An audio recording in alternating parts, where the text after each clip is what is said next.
সবর বাংলা জানেন তো কি? ধৈর্য। ধৈর্য এমন একটা গাছ যে গাছের চারিদিকে কাটা, কিন্তু ফলটা মিষ্টি সুস্বাদু। এই সুস্বাদু ফল খেতে হলে এই কাটাগুলো সহ্য করতে হবে। ধৈর্য। ছোট্ট ছেলে মেয়েদেরকে ননির পুতুল করে গড়ে তুলবেন না, খবরদার। ওদেরকে কষ্ট সহিষ্ণু করে গড়ে তুলবেন। আপনি থাকতেই কষ্ট করা শিখান, তার জীবনটা স্মুথ হবে, তার ক্যারিয়ারটা ব্রাইট হবে, তার ভবিষ্যৎটা সুন্দর হবে। ছেলে মেয়েরা কিছু চাইলেই সাথে সাথে দিবেন না। অনেক বাবা মা আছে এত আদর করে, এত বেশি আহ্লাদ করে, যা চায় তাই দেয়, পরে হিতে বিপরীত হয়, ঠিক কিনা? ছেলে মেয়েকে অভাব শেখান, ছেলে মেয়েকে কষ্ট শেখান, ওদেরকে সংগ্রাম শেখান, প্রতিকূল পরিবেশে কি করে টিকে থাকতে হয় এটার সবক শেখান। সেদিন লোকমান তাই করলেন, ছেলেরা সবর শিখাইলেন যে বাবা ধৈর্য ধারণ করো, আতঙ্কিত হবা না। জীবন এটা সহজ নয়, জীবন চলার পথ সহজ নয়, এটাকে সহজ করে নিতে হয়। কখনো সবর করে, কখনো ক্ষমা করে, কখনো অন্যকে ইগনোর করে, কখনো দোয়া করে, কখনো আল্লাহর উপর তাওয়াক্কুল করে, ঠিক কিনা?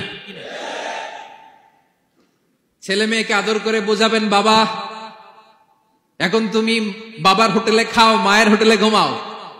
সারা জীবন এমন চলবে না, দুনিয়াটা বড্ড কঠিন, এখানে কেউ কাউরে জায়গা করে দেয় না, নিজের জায়গা নিজেরই করে নিতে হয়, ঠিক কিনা?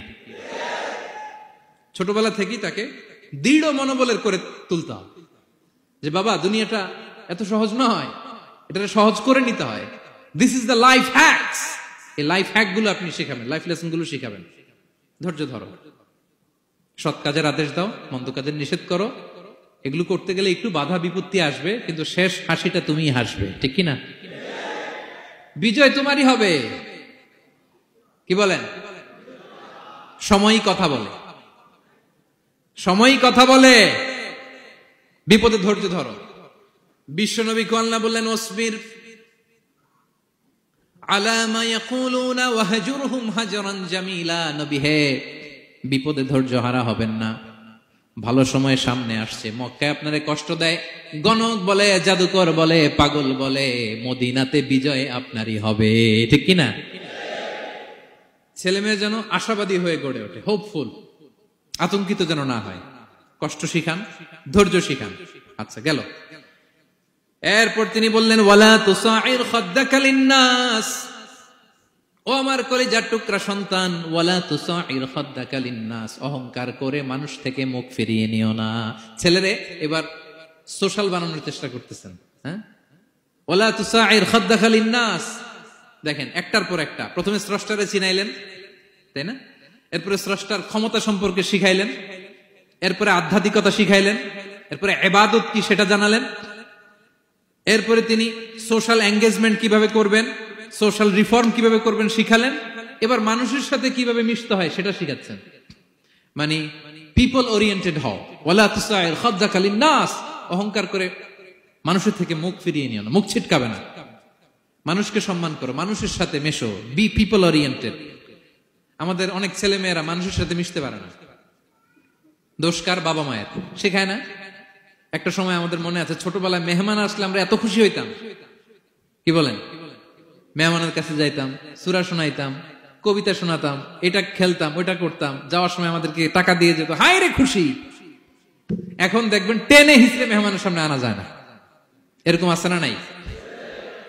অনেক ফ্যামিলিতে এরকম আছে যে তারা সারাদিন ডিভাইস নিয়ে, এই ডিভাইস আসক্তি এত মারাত্মক পর্যায়ে পৌঁছেছে যে তারা মানুষের সাথে মিশতে পারে না। এই পাবলিক ওরিয়েন্টেশনটা অনেকের নাই, পিপল ওরিয়েন্টেশন নাই। অনেক ছোট বাচ্চা, মেহমান আসছে, তুমি একটু আসো, সালাম দাও, বসো, আসতে চায় না, বসতে চায় না, কারণ ওরা শিখানো হয় না। সারাদিন দিয়ে রাখছে কি হাতে? মোবাইল। এজন্য ছোটবেলা থেকে আমরা যেন সামাজিক বানাই, বাচ্চাকে যেন শেখাই, বাবা মুরব্বীকে দেখলে সালাম দিতে হবে। কি করতে হবে? ওরা শিখাবেন। অনেক সময় ছোট বাচ্চারা না বুঝে দারোয়ানের সাথে খারাপ আচরণ করে, ঘরের কাজের বুয়ার সাথে খারাপ আচরণ করে, ড্রাইভারকে বকা দেয়, আছে না নাই? ভদ্রতা, ডিসেন্ট ম্যানার আপনি শিখান নাই তো, ও শিখবে কোত্থেকে? এই তো শুরুতেই বললাম যে গরুর পেট থেকে বেরোলে গরু হয়, কিন্তু মানুষের পেট থেকে বেরোলেই ওটা মানুষ হয় না। ওটারে মানুষ বানাতে হয়, দিনের পর দিন, মাসের পর মাস, টিউনিং করে, পলিশিং করে, গাইড করে করে মানুষের মতো মানুষ বানাতে হয়।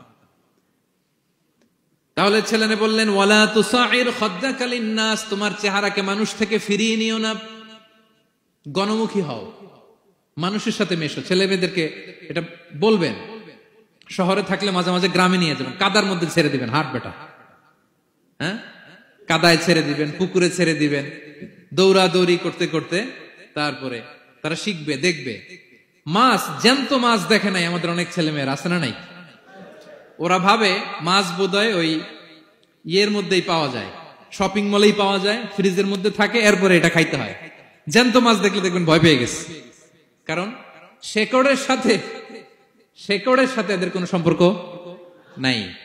এরা যেন গণমুখী হয়, শেকড়ের সাথে যেন এদের সম্পর্ক থাকে। হ্যাঁ, এটাই দেখেন, এই উপদেশটা কয় হাজার বছর আগের। মনে হচ্ছে যেন আজকের পরিস্থিতি দেখে দেখে লোকমান ইসলাম ছেলেকে অ্যাডভাইস করতেছেন। সুবহানাল্লাহ বলবেন না? ওয়ালা তুসাইর খাদ্দাকা লিন্নাস, মানুষ থেকে মুখ ফিরিয়ে নিও।